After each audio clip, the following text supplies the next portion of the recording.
Hello, I'm Vaishali Kohli and you're watching NewsX. Now viewers, we have some major updates coming in from the Delhi blast case.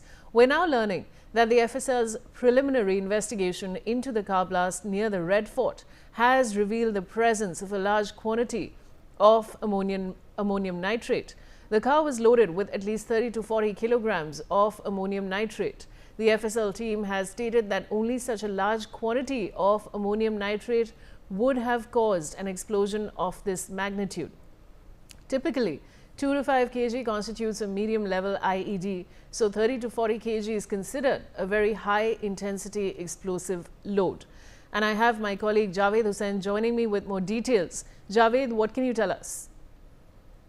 और देखिए जो forensic की तरफ से जो अब तक का खुलासा हुआ, जो फॉरेंसिक लेबोरेटरीज की टीम वहां पर पहुंची थी, ये देखा गया है कि वहां पर जिस तरीके से ब्लास्ट हुआ वो हाई डेंसिटी ब्लास्ट है।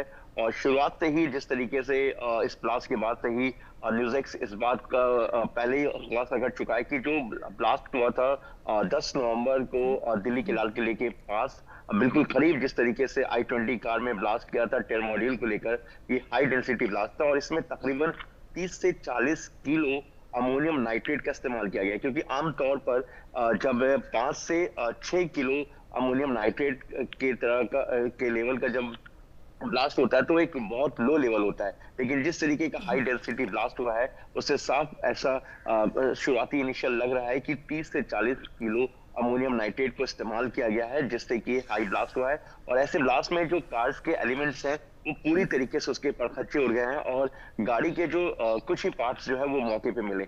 और आमतौर पर जब लो डेंसिटी होता है तो इसमें इतनी केजी जो किलो मतलब अमोनियम नाइट्रेट है वो इतनी क्वांटिटी नहीं होती है, क्योंकि अब ये ब्लास्ट काफी हाई डेंसिटी, इसमें अब तक 13 लोगों की मौत हो चुकी है।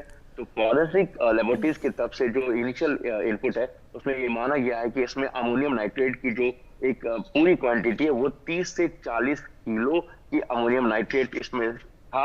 और ये पूरी तरीके से जो है ब्लास्ट हुआ है, ये पूरी तरीके से प्लान भी नहीं था, ये बिल्कुल अनप्लान तरीके से था। और क्योंकि इससे कहीं और शायद ले जाना था, कहीं और इस तरीके से मॉड्यूल को एग्जीक्यूट करना था, और ये जो ब्लास्ट है ये जल्दबाजी में ब्लास्ट हुई है।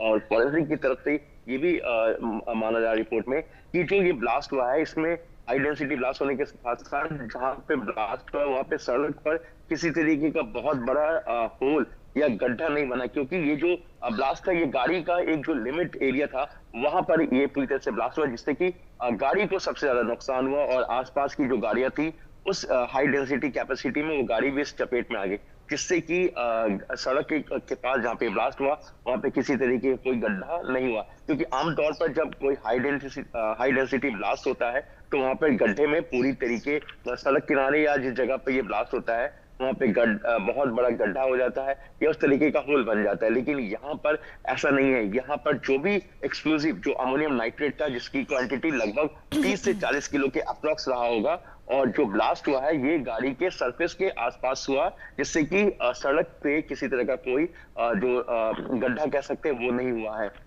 इसमें पूरी तरीके से जो है ये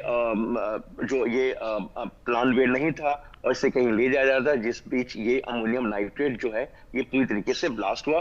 और फॉरेंसिक का ये साफ जो इनिशियल जो फॉरेंसिक की टीम मौके पे पहुंची थी, अगर हम दिल्ली पुलिस की बात करें या जो NSG की बात करें, NIA की बात करें, तमाम फॉरेंसिक अलग अलग यूनिट की टीम वहां पे पहुंची थी और दिल्ली फॉरेंसिक लाइव लेबोरेटरीज की टीम भी पहुंची थी। और जिस तरीके से सभी तरीके से जो फॉरेंसिक तौर पर जो ये सैंपल कलेक्ट किया गया, वो सैंपल कलेक्ट करने के बाद जो एक रिपोर्ट आई इनिशियल, उससे ये साफ लगता है कि 30 से 40 किलो जो अमोनियम नाइट्रेट है वो इसमें इस्तेमाल किया गया था। जी Javed, बने रहिए आप. Now, according to the report, when this amount of ammonium nitrate detonates, it can completely shatter a metal structure, such as a car, and scatter it far and wide.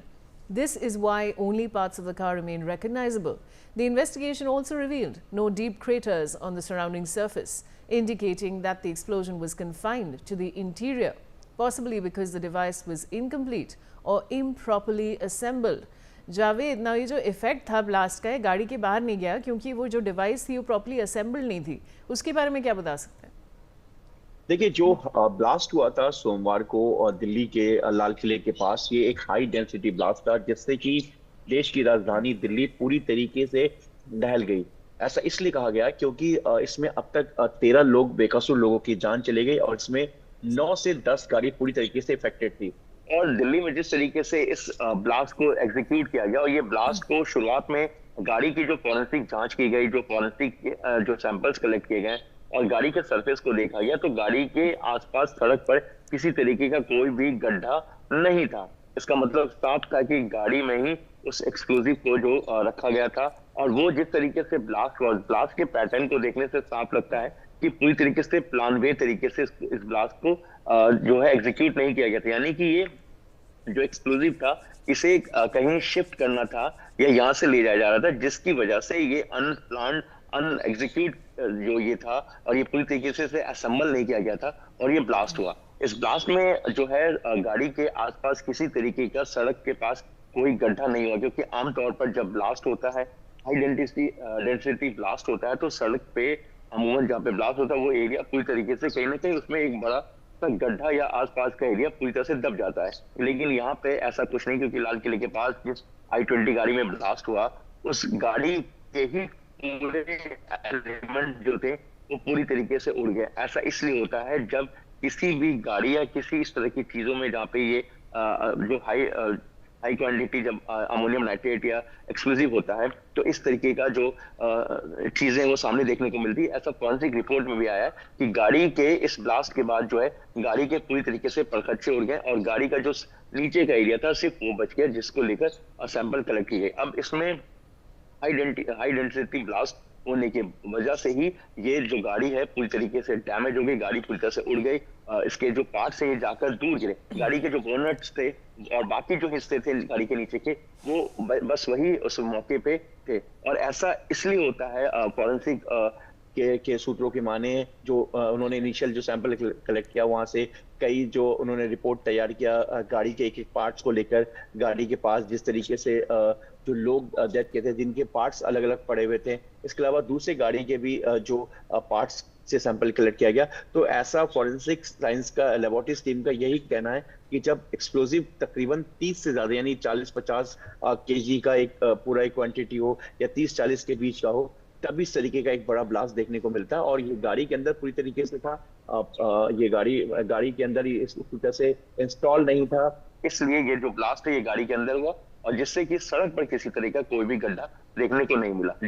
जी बने रहिए Javed. Now viewers, initial investigations have indicated that a high amount of explosive material was present, but the effectiveness of the detonation system remains unclear. If the detonator did not activate at full capacity, the explosion could have been partial. Yet the car's destruction indicates that the IED was quite powerful. तो जावेद, यहाँ पे ये भी बात हो रही है कि IED बहुत पावरफुल थी, और बताइए। जी बिल्कुल, देखिए क्योंकि जिस तरीके से हाई डेंसिटी ब्लास्ट हुआ है और जो कैपेसिटी है ब्लास्ट का, वो देखने से साफ ऐसा लग रहा है। जो फॉरेंसिक ने ये की तरफ से जानकारी मिली और ये बताया गया कि जो इनिशियल रिपोर्ट जो तैयार हुआ कि जिस तरीके का ये ब्लास्ट है, इसमें अगर 30-40 किलो के नीचे का जो एक्सप्लोजिव है वो नहीं रहा होगा, मतलब अप्रोक्स इतना रहा ही होगा, इससे कम का नहीं रहा होगा। और इसमें अमोनियम नाइट्रेट की जो जिस तरीके से भौज के पास डॉक्टर मुजम्मिल के किराए के मकान से जिस तरीके से 360 किलो अमोनियम नाइट्रेट मिला, इसके अलावा आपको बता दें कि उस ढौज की ही फतेहपुर तगा गांव के पास 2563 जो है आपको हाईली जो एक्सप्लोजिव मिला था तकरीबन, जिसको 40 से 45 घंटे में वहां से ले जाया गया। तो ये कहीं ना कहीं कुछ पार्ट्स जो था एक्सप्लोजिव का वो उस गाड़ी में रह गया होगा I-20, जिसको इस पूरे मॉड्यूल के लिए कहीं ना कहीं खरीदा गया था, परचेस किया गया था। तो इस गाड़ी में तकरीबन 30 से ऊपर यानी कि 40 किलो तक जो है वो अमोनियम नाइट्रेट रहा होगा। और ये पूरी तरीके से जो है इसको इस पैटर्न को देखने से साफ लगता है इसको पूरी तरीके से असेंबल नहीं किया गया था, जिसकी वजह से ये जो है ये ब्लास्ट हुआ है। स्पार्क की वजह से जो हाईली ब्लास्ट हुआ है और जिसकी तीव्रता को देखते हुए साफ ये रिपोर्ट में कहा गया है कि ये कम से कम इसमें 40 किलो के अप्रॉक्स जो है अमोनियम नाइट्रेट रहा होगा। जी आपके पास लौट के आऊंगी मैं Javed. Now viewers, there's more breaking news coming in. FSL scientists are now thoroughly examining the explosives chemical residue, wiring patterns, circuit boards, timing mechanisms and container contents. Procuring and transporting 30 to 40 kilograms of ammonium nitrate is considered nearly impossible without local assistance. So agencies are also investigating possible networks. तो जावेद, ये इतना जो amount था जो इन्होंने इधर उधर करा है, तो ये एक इन्वेस्टिगेशन एजेंसी सब ये भी देख रही है कि और कौन लोग इन्वॉल्व थे, उसके बारे में क्या जानकारी है आपके पास? देखिए, इतने बड़े हाईली क्वांटिटी में एक्सप्लोसिव मिलना किसी घर के अंदर और दो जगह पे मिलना, ये बहुत बड़ी बात है।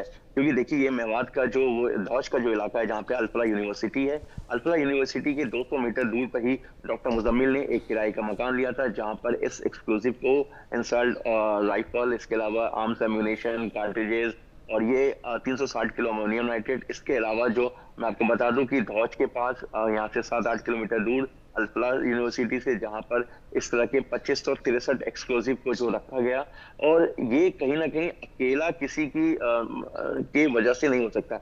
इसको बहुत प्लान के तहत जो है इसे पूरी तरीके से परचेस किया गया, इसको एक जगह जमा किया गया और ये कहीं ना कहीं एक बड़े मॉड्यूल को अंजाम देना जी था। जावेद, बहुत बहुत शुक्रिया सारी जानकारी के लिए। Now shifting focus, now Prime Minister Narendra Modi virtually laid the foundation stone of a new Eklavya model residential school in Manipur's Kangpokpi district. Officials said the school will boost tribal education, adding to the nationwide EMRS expansion. Manipur districts also joined the event as